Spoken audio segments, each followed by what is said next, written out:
Jerry Trimble. Yeah, Jerry Trimble was a bad motherfucker. Golden Boy. That's what they call Atlanta's Jerry Trimble. He hails from Vancouver, British Columbia. Manny, the school teacher, Sobral. Manny Sobral. Our guest today on 2worldchamps was a member of the U.S. Army boxing team, a veteran of the martial arts with over 52 years experience. Considered by many as one of the greatest trainers in martial arts history, he trained one of the best fighters in the UFC, the Iceman, Chuck Liddell, and he's owner of the Pit Training Center in Arroyo, California. He has his own podcast, and this guy is a true badass. Ladies and gentlemen, boys and girls, John the Train Hackleman. Yeah. Hey, Levente and Hugo kind of put this whole podcast together with Manny and I, and that's Manny Sobral and Hugo. John Hackleman. Yes. How you doing, John? Hey, what's up? What's up? Good to meet you. Nice to meet you. Where you guys at? Anybody? California, LA, Vancouver, San Francisco, Vancouver. Yeah. You're all in Vancouver. But like Jerry mentioned, we work with Manny and Jerry, and we're also, Hugo and I are huge fight fans, and we've been telling them forever, like many people in their lives, like, you guys got interesting stories, man. The podcast world is where it's at. We think you guys would do really well. And, they're kind of like, oh, who would want to listen to us, blah, blah, blah. But it seems like we twisted their arm enough to make them do it, and now we're getting guests like you on here. So we're super excited to have you. Great to be here. Great to be here. So I'm Levente. I'm one of the guys. Hugo, I'll let you introduce yourself. I mean, Levente pretty much summed it all up there, Fight fans, love it. So we're happy that you're here, man. So this is a huge honor for us. Listen, tell us first about how you got into the martial arts, because we got somewhat from a bullying situation. You got into it. Tell us about it, man. I grew up in Honolulu, Hawaii, and that's where I grew up. And I don't know if you know it or not, but they do not like white people. White people. They do not. Back in the day. I grew up with blonde hair there, and it's ugly. It was ugly. I had a terrible childhood, I would say. But one day I just said, I'm gonna go train.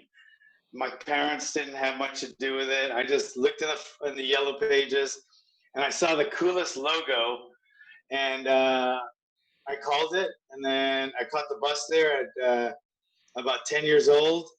And as soon as I walked in the door to this probably a 600 square foot room with a heavy bag and a makiwara, I just knew this was my life forever and ever. And I started training with a guy who was,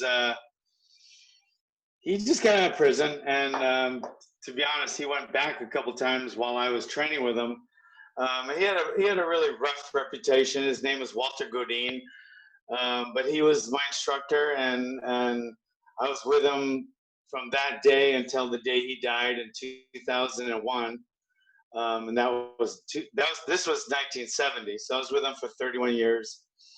He passed away, but he was a very rough, just like Miyagi. He was like the what do you call the snake guys, the dojo guys, the bad guys in Karate Kid. The Cobra Kai. The Cobra Kai guys. he was like their instructor, only like 10 times worse. He was just like, he was a bad. He had a different idea what you should do, and like if someone beeped the horn at him, if the light turned green, he would get out of the car and beat the shit out of him. He's just not a nice person, but he trained me and he taught me how to be tough, and he because of him I never got bullied again, ever again, and he changed my life, and martial arts, I wanted to take out the kind of the bad things he did and bring in the good things he did, and I try to live my life like that now. Never let anyone take your lunch money. Never start a fight, but always hit first. So I have some, I try to keep it that way, and I grew up that way. And then, I started doing karate tournaments. Then I started boxing, and then, I won the Golden Gloves. And next, thing you know, they had this no holds barred tournament in Hawaii, and I entered that, and then I joined the Army, and I don't know. So I got out of the Army. I had a few more kickboxing matches, and then I kind of started training people. And then all of a sudden, some guy came to my gym. We had a fight, and next thing I know, I'm training him. And then next thing I know, we're on a plane, a private jet to Japan. That's Chuck Liddell, obviously. And it just went from there. So now I'm the trainer guy and not the fighter guy anymore. Was there any one fight when you were a kid that bullied where you Yeah. Tell us a little bit about that. It changed. I went to a rough school. There wasn't many kids that looked like me with the blonde hair and the light skin. And some guy, his name was Teixeira, and just weird that my number one fighter now, his name is Glover Teixeira. He's the number one light heavyweight in the world. But anyway, Daryl, in front of everyone, said, "Give me your lunch." And that's what they do. They take your lunch money. It was a quarter back then. So he's like, "Hey, Howley," they call white people Howleys. "Hey, Howley, give me your lunch money." And I said no. And next thing you know, we got into a fight. And this guy was the big, tough guy at school. And I beat him up in front of everybody. And that changed everything for the rest of my life. I never got bullied again. I never get picked on again. I never gave anyone my lunch money again. And it was all because of Daryl Teixeira and that one fight. Wow. One fight changed everything. It made me want to fight more. That's when I started, training more for competitions and stuff like that. Even as an adult, it changed everything. Eye contact. I walk into a bar or a club or a party, I never kind of look down, and I'm never intimidated. And that's what martial arts does. So that's how it started, and that's where it is now. I'm just a karate guy. I own a gym in my town, and then I have a few more around. Like there's a pit in Malibu. There's like 3 pits here in our county. There's one. There's some around. Glover Teixeira has one in Connecticut, actually. Wow. But so now I pass the torch to my younger fighters. Yeah. Your son fights, doesn't he? He did. Right now he never loved fighting, but it was in because of my name and just growing up with Chuck as his big brother, he thought that's where he was supposed to step into. So he did. He had probably 10 fights. He was, I think, 9-1, and it just wasn't for him. He didn't love to fight. He wanted to be a fighter, and that's a huge difference. There's a lot of people that want to be a fighter, and then they want to say they're a fighter. They want everyone to think they're a fighter, and they like the idea of being a fighter, but they don't love to fight. You can always tell that guy the first time he gets hit. Like the first time you see someone like, I don't know, the other guy, the boxer that's here. What's his name? Boxer guy. Manny. I don't know Manny, but I would guarantee he's like this. I know Jerry Trimble is like this. You watch their face when they get hit, you can tell if they're a fighter or not. So I could tell the difference between if Manny or Jerry got hit, or versus these guys that come in the gym and go, "Yeah, I want to fight," and then the first time they get hit, I don't care how much experience you have. If you hit someone, you can tell right off the bat if that person has it right here to be a fighter or not. Yeah. And that's all there. You can't, like Howard Davis said, who won the Olympic gold in 1976, who was the best fighter in the Olympics in 1976. We used to train guys together, and he'd always say, "You can't train hard. It's either there or it isn't." Yeah. It's kind of like a chin. It's like a chin. It's there or it isn't. You either got a chin, or sometimes you have a chin and you lose it, but you can't train a chin and you can't train hard. Am I wrong? I mean, You're born with a heart. You're born with a fighter's heart. Simple as that. Yeah. It's either there or not. I mean, look at Rocky Marciano. If he didn't have the heart he had, he would never have been the fighter he was. No, yeah. Or Ali, for that matter. Yeah. Well, Ali had so much skill. I mean, a guy like him has so much skill, but then his heart was tested, so you can't take that away. You know what I mean? So, yeah. You're right. Those bombs George Foreman was throwing at him on the ropes, those bombs, man, no one could have stood up to those. Yeah, no, you can't. He had a huge heart. like Chuck Liddell, man, he's got a huge heart too. Like huge heart. And that's the problem with him. His heart was so huge, right?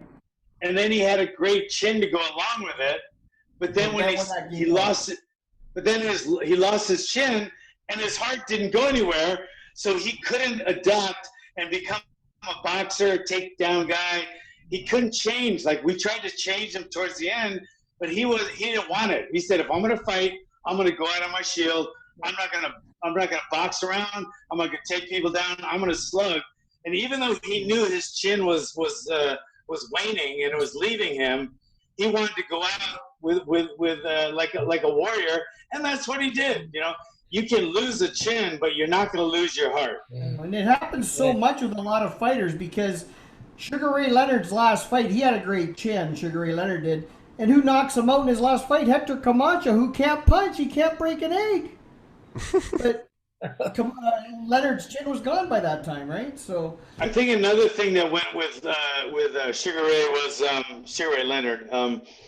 I think another thing that goes with age is speed. Yeah. And once that started going, and that was such a big part of his game, so to lose his chin and his speed at the same time, that's not a good combination. You know who's a bigger example of that is Roy Jones Jr., because remember, he was getting knocked out by Antonio Tarver and that Johnson guy. Like, those guys wouldn't have been able to touch him when he had the speed he had.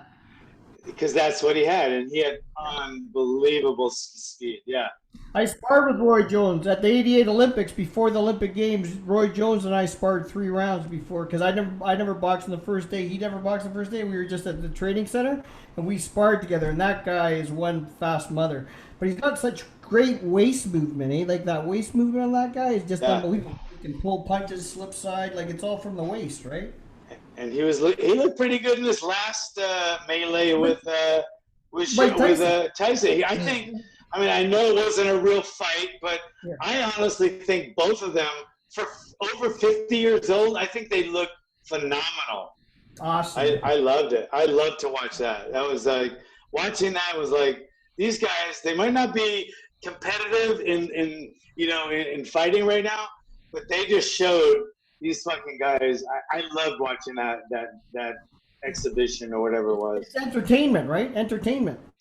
Talk about entertainment. Let me just tell you this. Some guys like porn, and so sometimes, but when I'm watching, like I'm all cuddled up watching my screen. Some guys, their wife comes in, I hide it, and most wives would think, oh, this guy's watching porn.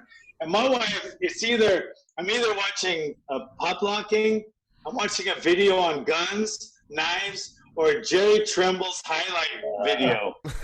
Oh my God. Even my wife, she's not like the hugest fan of kickboxing, but even my wife's like, holy shit. My wife loves that highlight. I got that highlight reel just on replay. Oh, man. I love you, John.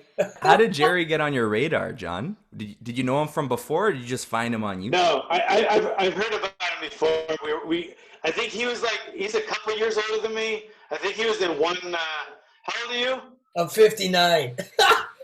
Are you? 59, man. It's the beard. Oh, so you're older.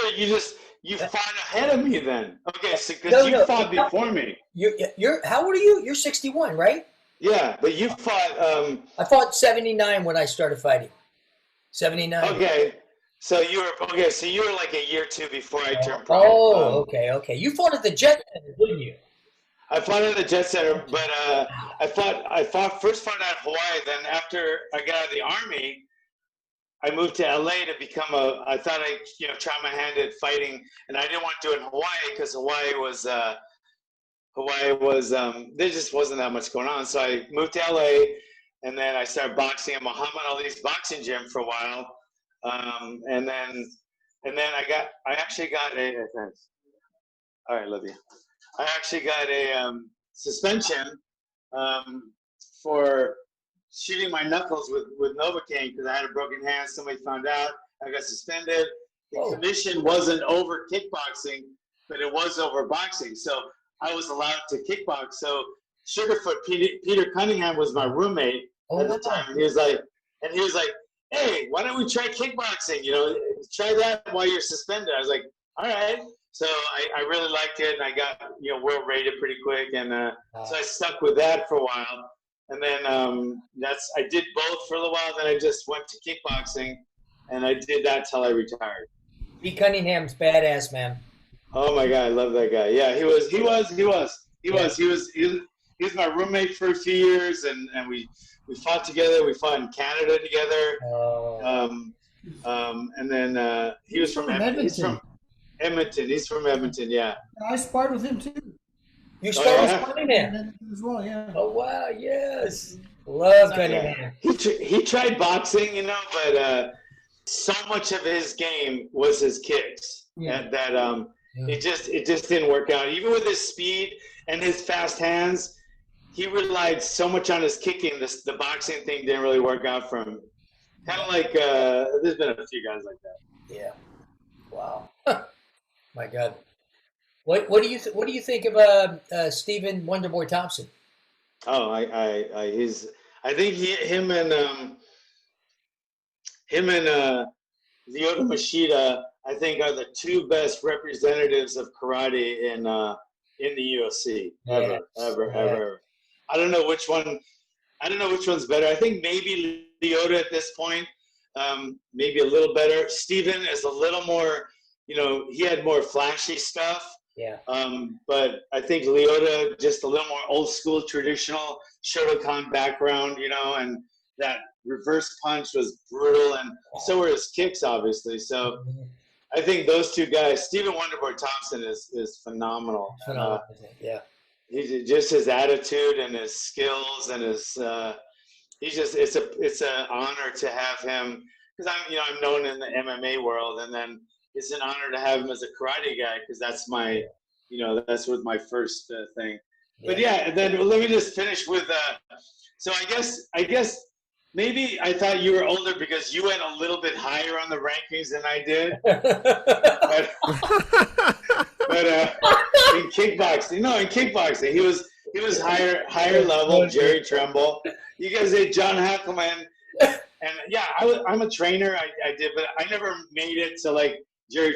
So, but I was just going through, and I wasn't really a flashy kick kind of guy that I didn't like. I was more like, I was a leg kicker, more like, and I did the WK and the Muay Thai. WK. I didn't do like the PK, more of that stuff. Yeah. But watching that video, I was like, that's the best highlight video I have ever seen.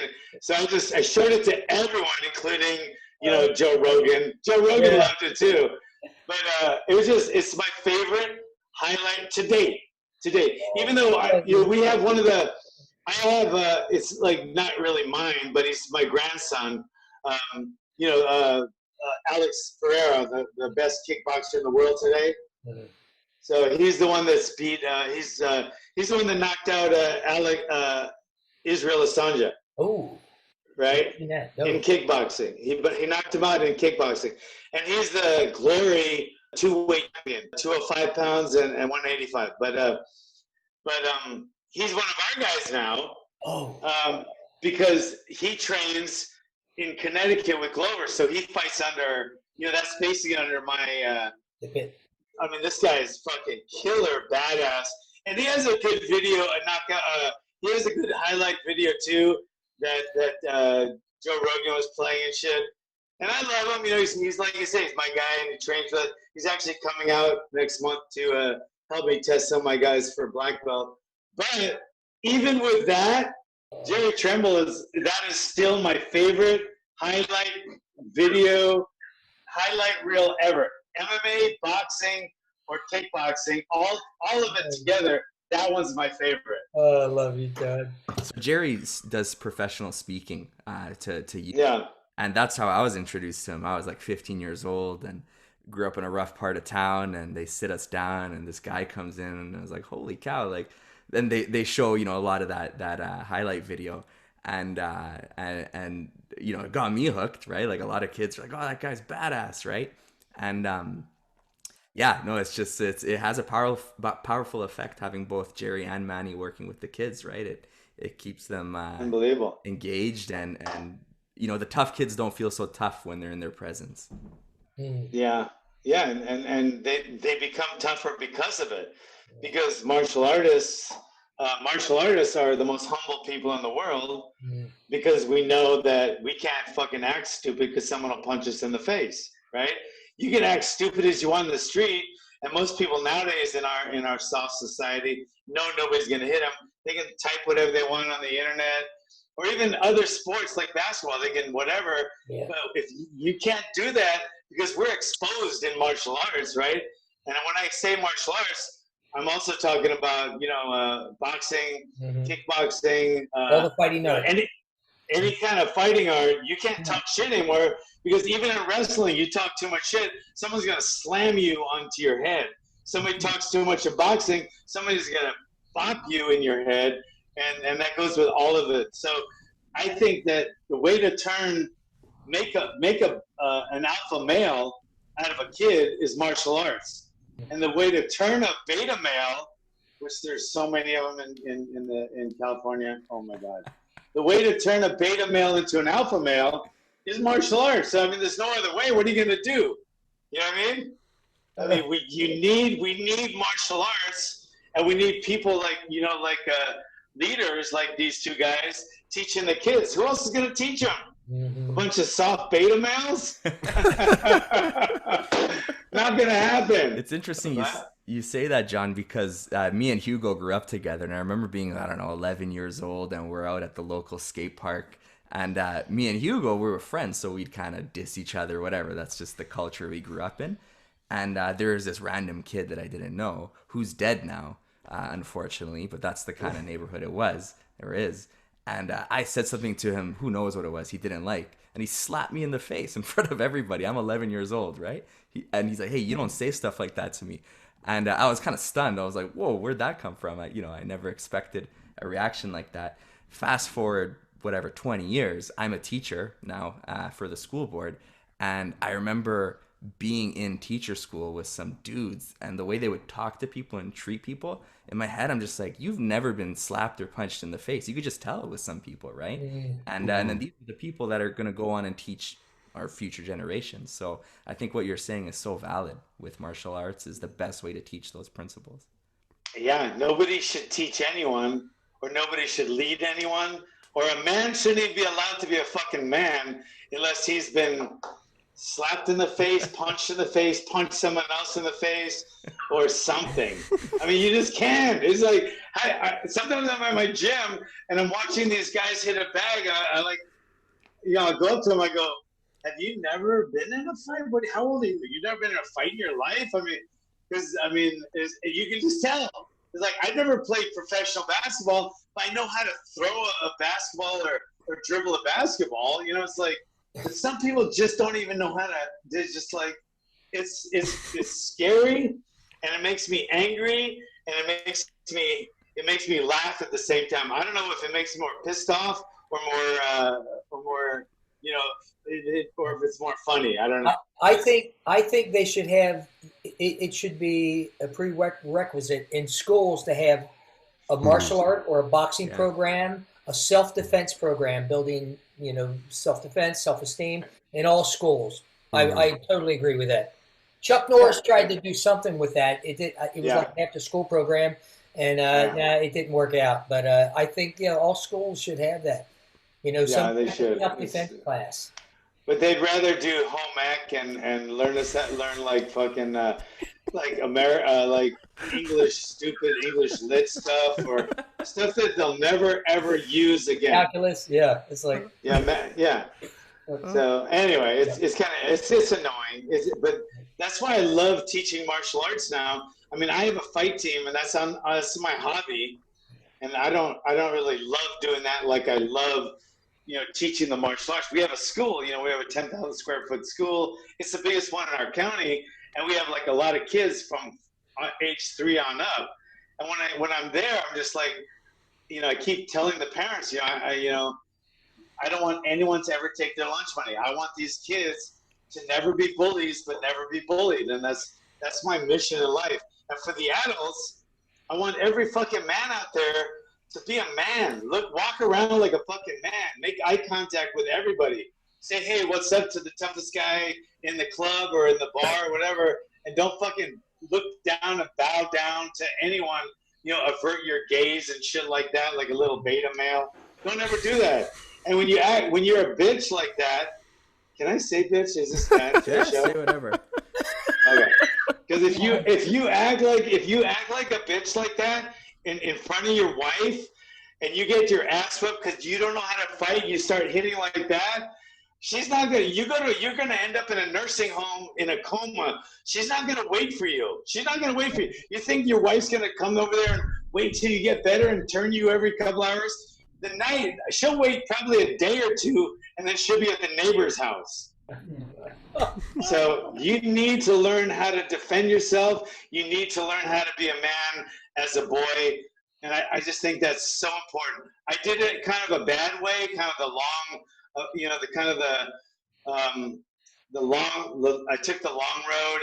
The guy I picked was such a good example of how to be a tough guy. I love him for that. He changed my life. But there was also some, criminal behavior there too, which I could have done without. I don't know if you agree on this, but and I don't know if you remember the first actual match you got into, but you had weeks or days anyway to know that it was coming, and what goes through your head, what's going to happen? Am I going to miss this? Am I going to get tired? Am I going to get shit kicked or whatever? Like that alone, having that in your mind and knowing that that's going to happen and being able to overcome it and be able to get into a cage or into a mat or into the ring, says a lot about a person. It does. And when people ask me about mentally preparing for fights, and I get that so much.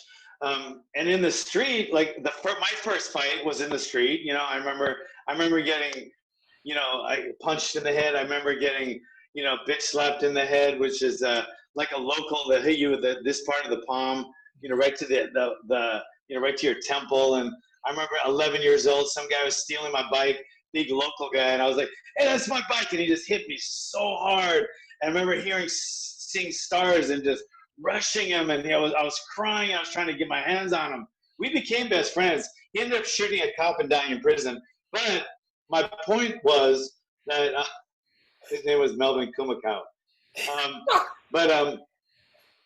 It's when you're prepared, you always, as my martial arts guys, they always have to be ready. Always have to be ready. You always have to be in training, whether you have a fight or not, because you never know when you're walking in the Walmart parking lot and some crazy guy attacks you for no reason, or maybe you cut him off in traffic, or you cut in front of him in the line at Walmart or wherever, you don't know it. And next thing you know, he's shoving you up against your car, and he's ready to come in for the kill. That one punch can kill you. You hit your head on the concrete, you might be dead. So you always have to be ready as a human male. You always have to be ready for that. Yeah. Now, so you're always training for that every time you hit the bag. As a sport fighter, MMA, kickboxing, boxing, or whatever, you have you have a camp, and during that camp, we prepare you physically, on a sliding scale, how to get you ready for that fight, and we want you to peak that one day. So that there's a big difference in the way we train our regular martial arts students, and then my fight team. I want to get them ready for a fight over a fight camp, right? Because you want them to peak that day. If they peak the week before the fight and you don't do some quick hustling on how to pull them back, they're going to go into the fight stale. Their timing will be off, their power will be off, everything will be off. So that's a really big thing to do in your mental preparation for the street and for the cage. Don't you two, you guys have extensive fight history, right? So you understand that, right? Yes. Do you agree with that? Oh, yes. It's don't get ready, stay ready. And that's so true, because I remember sort of growing up, and I had a very similar story to you, John. We didn't use the internet back in the day to find a gym. We used the internet of our day in the 80s and 70s, which was the Yellow Pages, right? Yeah, it was. It was funny as shit. Who's the guy I fought, Ken? There's a heavyweight I fought in Edmonton in the 80s, and he had like a scar on his face. I think he was a black guy. I forget his name. I fought him when Sugarfoot fought, and I went over there and fought too. I beat him on decision. God, I can't remember his name. But anyway, and then there was Jim Walker. He was a heavyweight I think he was out of Edmonton too, during that time. They had some good kickboxers. Rick, do you know Nick Ring? Yeah, Nick Ring. Yeah, he's a good. He fought on. We do promotions at the River Rock Casino. Nick Ring fought a guy named Kevin Reynolds on one of my shows in about 2010 or so. Okay. He's a fighter, man. Oh, he was on my team on the Ultimate Fighter season 11. Yeah. Yeah. Oh my God. Guy, man. We thought he was going to win the whole thing. He was when that season started. That's the year that Court McGee won. Not Court McGee's one of my guys, but everybody thought Nick Ring. He had the best reputation in the whole series, and he ended up not winning because part of the reason is he injured his knee about halfway through the series. Yeah. But anyway, that's preparing for a fight. Turn a beta into an alpha. That's our job, don't you think, Jerry? Manny, don't you think that's our mission in life? If they come in to train and they come in to learn martial arts, that's the mission. It's I wouldn't say turn a beta because it's just you got to let them be themselves. But I've seen some. I don't want them to be themselves. No, I mean I do and I don't. Be the best version of themselves and be the badass. Yes. To dive in and find their true inner self, and if they're a little different, then boom, more power to them. Be different. Yeah. Be different. Yeah. But if you defend your family, that's what I'm talking about. If you're going to protect your family, I consider that an alpha male. Yeah. You don't have to be like walk around all big shot and stuff like that. But if you're the beta male, will call 911 and say his wife starts getting the shit kicked out of her in the street. An alpha man's going to jump right in and take care of it. A beta male will call 911 and say, "Buddy, hold on. Oh shit, she's getting the shit kicked out of her. Hold on. Hey, yeah, my wife's getting the shit kicked out of her. Can you? What's your estimated time of arrival? Oh, 8 minutes. Hang on for 8 more minutes, honey. Oh, he just kicked her in the face. Oh shit. You know what I mean? Yeah. So that's the difference between a beta and an alpha. That's funny because this is the first I've ever heard that analogy. I love it, yeah. Jerry, can you share with John, or John, I should ask you, have you heard Jerry's background, like how he got into fighting? No, I just know. I know him from that one video, that one highlight reel video. It's funny. We have the same kind of story because what I read was it was in the cafeteria that you stood up to the guy, right? Yeah. And mine was in the locker room when I stood up to my bully, and when I read it, it was like you never were bullied again, and I went, son of a bitch. It's identical. I was in the locker room. All these guys, bully comes up to me, pushes me, calls me a pussy. He says, "Trimble, you ain't shit. You think you know karate?" Pushes me again, and I'm praying, going, no, I don't want to fight. No. He pushed me again, and I just went off. I went off, and bang. After that, everyone pulled us apart. And after that, I was never bullied again. And when I read that your story, I went, wow, man, it's like the same damn thing. Yeah, never bullied again. And then, after that, yeah, it was crazy. Experience. Yeah, it's pretty crazy, man. Don't you thank God every day for that? Do you thank God every day? I thank God every day for Glover Teixeira, and he actually died in prison because I went to see him. I wanted to see him. We go to Hawaii every year, and I've been looking for him, and finally somebody found him. So I went to his relative's house. It was his ex-wife or something. And she gave me the news that he had passed away in prison like a year before that. So I never got to truly thank him for helping me, for turning my life around and for being the catalyst of my life and making me love my life so much that I have, all these years and just walk with pride in the Army. I mean, I remember basic training, just feeling the confidence, even when the drill sergeants are yelling at me, "You bitch, you're this." I remember just thinking, I felt so calm, and I was like laughing at them, and I had so much fun in the Army. But I just thanked a lot. I owed him so much, and I owed Godin, who, like I said, he passed away in 2001, and I thanked him so many times, and he was a part of my. He would came up here for Chuck's black belt test, and he was a part of my life until he passed away. But where's your first instructor? Jared, who was your first instructor? Richard Hamilton with the ATA, the American Taekwondo Association. Yeah. I'm an honorary member. Of the ATA? Yes. They kicked me out. Master Clark, we're like this. We're like this. Bill Clark, man. Bill Balls Clark, brother. Oh my God. He calls me. He probably calls me every week, and he goes, "You better not fucking close. I don't care what they say. Do not close your gym. Fuck them." I love him. When I went to Glover's fight a few months ago in Jacksonville, Florida, he came and picked me up every day. Took me out to eat. Took me to his dojo. Yeah. Oh my God, he's done okay. By the way, he's done. It's funny because he's done fine. 90% of the fights I've done, and the pictures I've got out there, you'll see Bill Clark in the ring as center referee. Yeah. Oh yeah. Okay. Yeah, oh my God. So your guy was ATA. Where was it? Were you in Florida? Newport, Kentucky. Yep, I was in Kentucky. Got into the ATA. I joined when I was 14. Got into the martial arts 14. Got beat up at 11, 12, 13. And saw Bruce Lee. And I was like, yeah. I ran away from home. I ran away from home. Never ran away from home before. Walking through the streets, not trying to figure out what the hell I'm going to do. And I caught myself standing in front of the movie theater. And that was it. And I decided, okay, fuck it. I'm not going to run away. I'm going to watch this movie. And then after that, I was inspired, went home, asked my dad, and he said no. Bruce Lee, which one? What's that? Chinese Connection.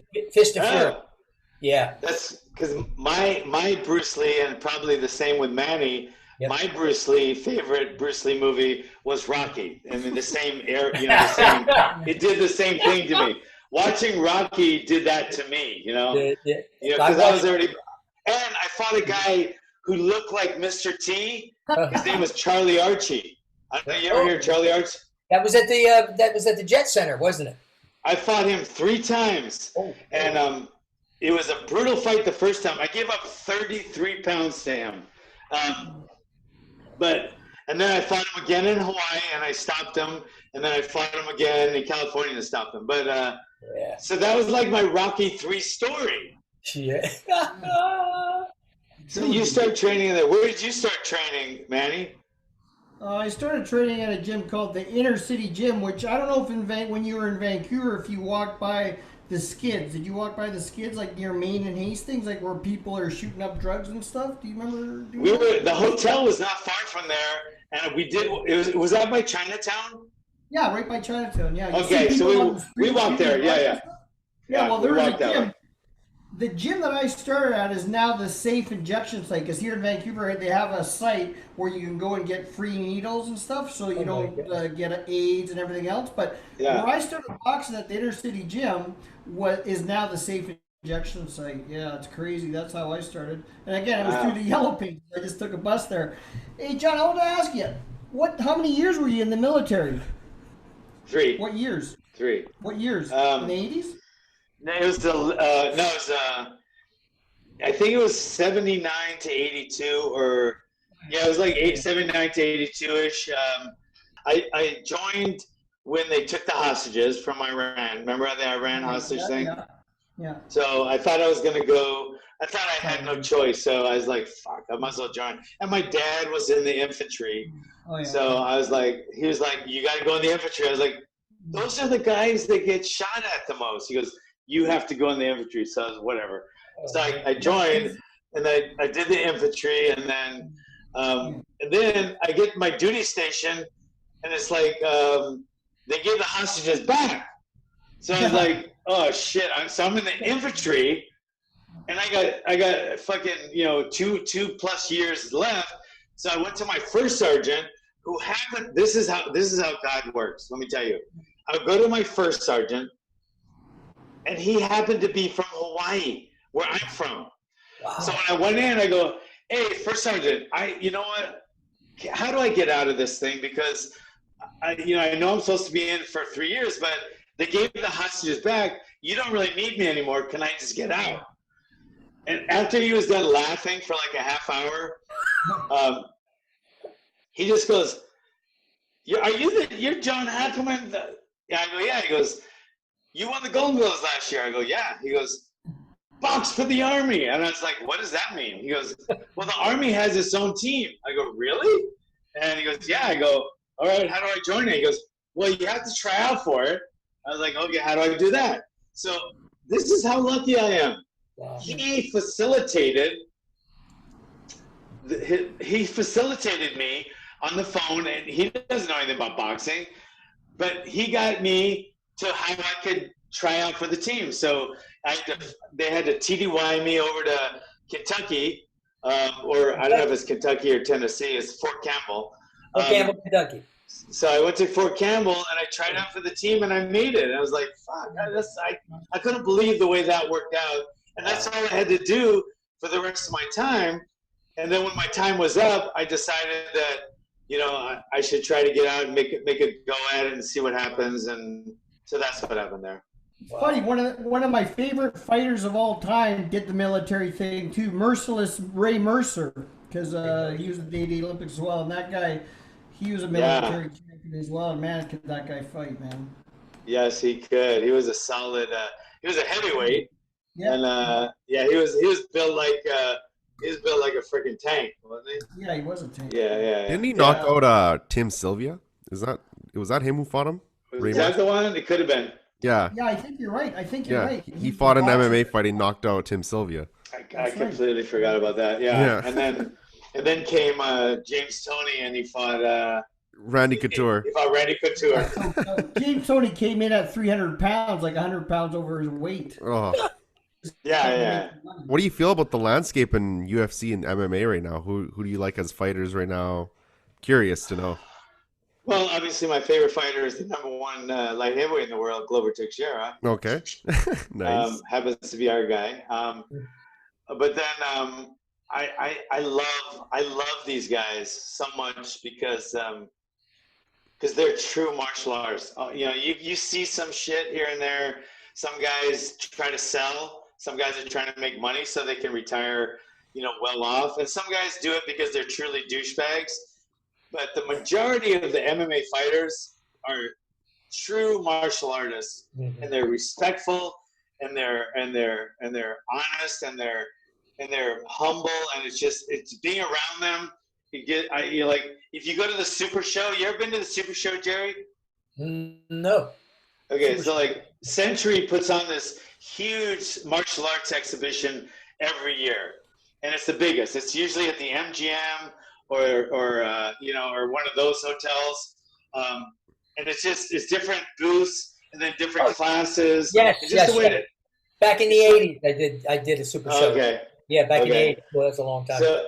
So I go every year and I speak every year at them, but I feel so comfortable being there because I'm around all martial artists. I mean, I don't have to sit with my facing the door when I go to a restaurant. I don't have to like worry about. I can just relax because I'm around a bunch of martial artists. I don't, you know. And when I go to a UFC fight, you know, I'm around a bunch of alpha like super martial artists that are skill wise. So I feel so at home with them and so comfortable because they're just such a nice, humble bunch of guys. Probably my favorite right now is besides Glover would be. And there's going to be, he's kind of Israel Adesanya. I loved his walk-in for that one fight. Do you remember that one? Yeah. When he fought Robert Whittaker. I felt like that meant so much to him. And I talked to him about it later. This is how crazy. He came up to me in Vegas last month. And he started talking to me, and it took me a second to realize who he was. And I was like, oh, shit, man. He goes, yeah, I'm a huge fan of yours, man. I love the pit, and, I love what you do. And such a respectful, nice guy. But that fight when he fought Whittaker, who I love Robert Whittaker, by the way, he was such a classy, and I thought it was such an entertaining pre-fight. It's the most entertaining pre-fight walk-in I've ever seen in my life. I love the way he fought. And then he fought, the way he fought Costa, and except for after the fight doing that pumping thing, and it was kind of irritated me, when he kind of got down and did that to him. I didn't like that at all. But I just think he's definitely up there as one of my favorite. I love Stipe. I love his personality. But I would say Israel right now. Now Israel's ruining it for Glover because he's challenging for 205, right? Yeah. But I mean, that doesn't take away that I love him. But that's up to Dana. Sure. But I wanted to ask you about Glover, the future for Glover, because I want to see him challenge for the title, and now Israel moves up. He's on a tear right now, too. Yeah. Let me tell you, Glover. Glover's been with me since his first fight. Wow. Glover, my guy beat Glover in both of their first fights. He actually stopped Glover in their first fight. It was both of their first fights. And I was so impressed with Glover. I went in the dressing room after the fight. I go, bro, you're going to be back. You're tough as shit, man. You're going to be great. And he goes, hey, can I train with you? I go, well, you live in Connecticut. He goes, I'll move. So he moved out here, moved into my guest house, and started teaching the kids class to pay his rent. Wow. Nice. Wow. Unbelievable guy. So So my homework for him every night was I'd give him videos to watch, and mainly was Mike Tyson. Yeah. And if you remember the beginning of Glover's career, it wasn't all about taking down and ground and pound. He was knocking people out like with his overhand right, left hooks. He was more that kind of fighter. And it's just unbelievable to watch him come over here illegally, and then go back and then come over here legally again. He had to go redo it. But he comes over. He's a gardener, right? So he's a gardener renting a little apartment in Connecticut. Then that's how he gets his start. Now he's 41 years old now. He has like four rental properties, a beautiful house in Connecticut.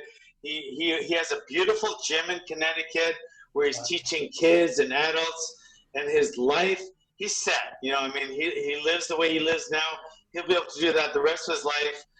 And it's just, he's one of the greatest American success stories ever. He's not Trump. He's not fucking a billionaire or a millionaire, but he's one of the best American, stories that I've ever seen. And he's so grateful for everything, and it shows in everything he does. So I love Glover Teixeira. No, we're huge fans of him, man. Huge fans. That's awesome. Fighting and in and out of the ring. What do you think when he challenged John Jones for the title? What do you think is different now if he went for a title run again? There was a lot of mix-up that he had. Like, he started with me, then we did this. He was going to the UFC. He was like, he was unstoppable. Then he got deported, and we thought it was just going to be for a few weeks. It was for 3 years. A lot of stuff happened then. And then he came back, and there was some financial things, and he just couldn't get the camps right because, I love him to death, but I got my stuff. It's here in California. So I'll travel for a week or two here and there, but, I'm based here. So he just couldn't get it down, and so that camp wasn't a great camp. Number one. Number two, he ripped his labrum in the first round. If you realize, it was like the first. It was the first, I don't know, 20 seconds or something. I don't know how long it was, but it was the first round. He ripped his labrum, so he wasn't throwing it as much, and that's his power. And I was like, he wouldn't tell us in the corner. He wouldn't even tell us because he knows I would have stopped in the corner because I'm known as the stopper in the corners.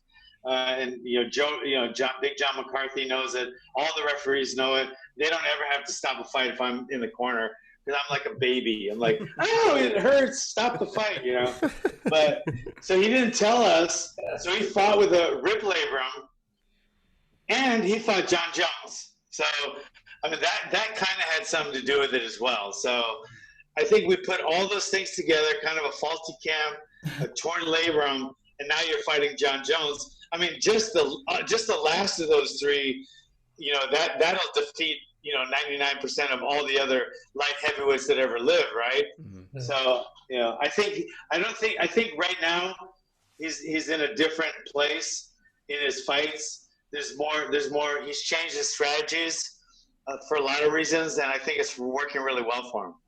John, up-and-coming fighters, what advice could you give them?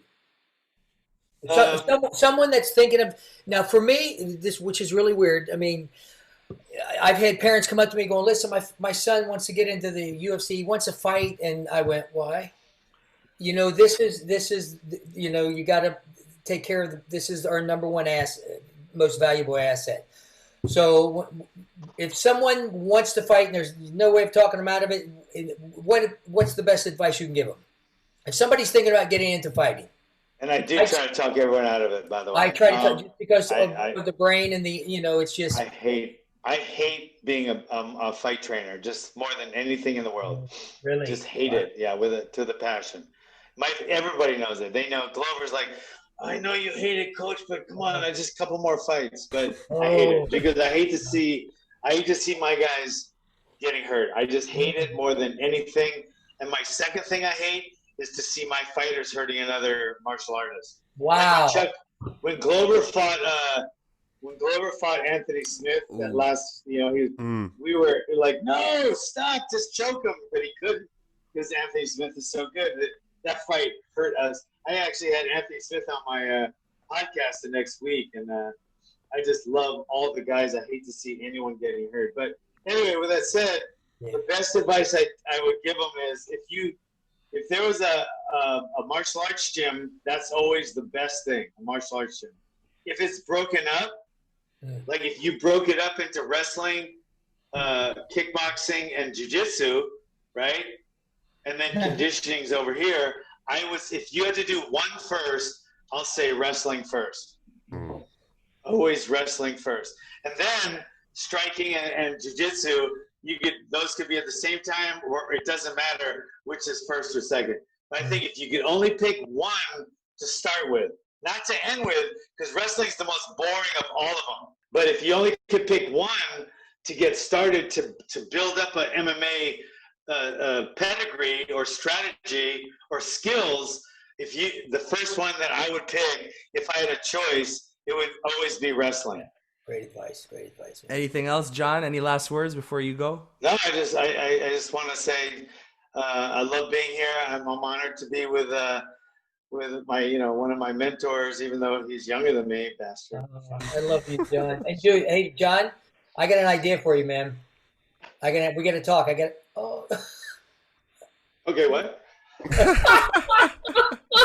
Dude, I asked you about your acting. I said that was good acting, right? Yeah. Acting is something I'll never try to do, but it's something I respect the shit out of it, man, because it draws so many emotions. And when I watch these great shows, it's like, how do people learn that? How do you learn how to do that? It's training. Crazy. Training and just dialing and becoming more connected to yourself. It's a connection with yourself. That's what it is. And for you to say no, you could never do it because we talked about it, dude. I think you could, man. I can see you as a tough badass. It's like one of the mob guys. Or I could just be really nice and soft and gentle. The beta male. I could be a beta male. And that's what you call it. The beta male. That's the name of the movie. Oh my God! Kicks everyone's ass. I'm gonna be in so much trouble if someone watches. Oh my God. Listen, we'll let you go. We really, really appreciate you coming. And I want to thank you as well for bringing up Jerry's name on the biggest show on planet Earth because, Jerry and Manny, they're heroes of mine, and anything to give them shine for what they've accomplished in life. I'm so grateful for. So do you think there's a chance to get Jerry on the show, on the Joe Rogan show? You know what? To be honest, I haven't talked to Joe in forever. And the last time I texted him or something, I was going to have him on my podcast. He fucking big leagued me. And okay, check this out. He big leagued me, right? And he did it's like, are you serious, bro? It's like, and then, so one of my favorite humans in the world, this guy changed my direction as an adult. It was Tony Robbins, right? And So I asked Tony Robbins to be on my podcast. He like called me back in like 3 minutes and said okay, and he was on my podcast. Oh my God.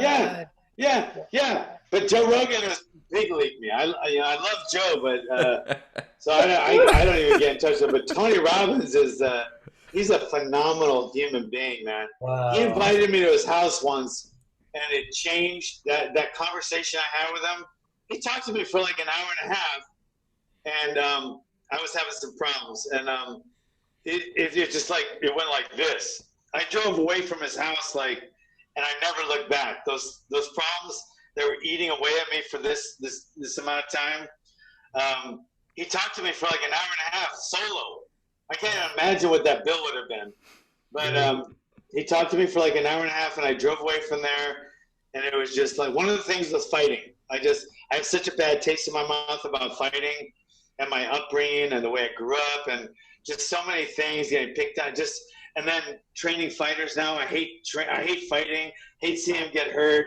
I hate traveling. I hate all this and this and this.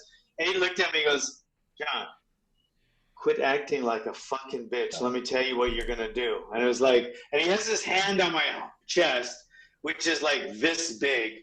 And he goes, you have committed. You committed to these guys.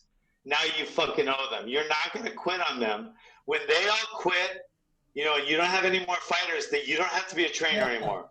Right now, I don't care if it makes you depressed, if you don't like it, fuck that. You promised these guys you're going to train them. You're going to train them till every last one of them is retired, okay?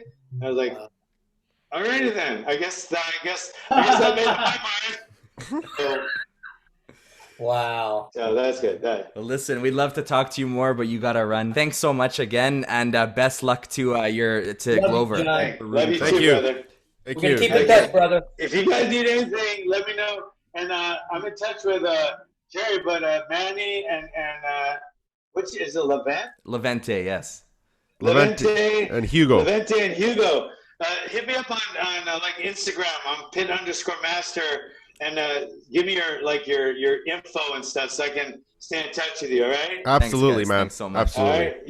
All right. Manny and Levente and Hugo. Yeah, Awesome, man. guys. Absolutely, brother. I want to stay in touch with you guys now. Us alphas got to stick together. Yeah. I almost said beta because sometimes when I'm in a room like this, sometimes I question my alpha ability. See you guys.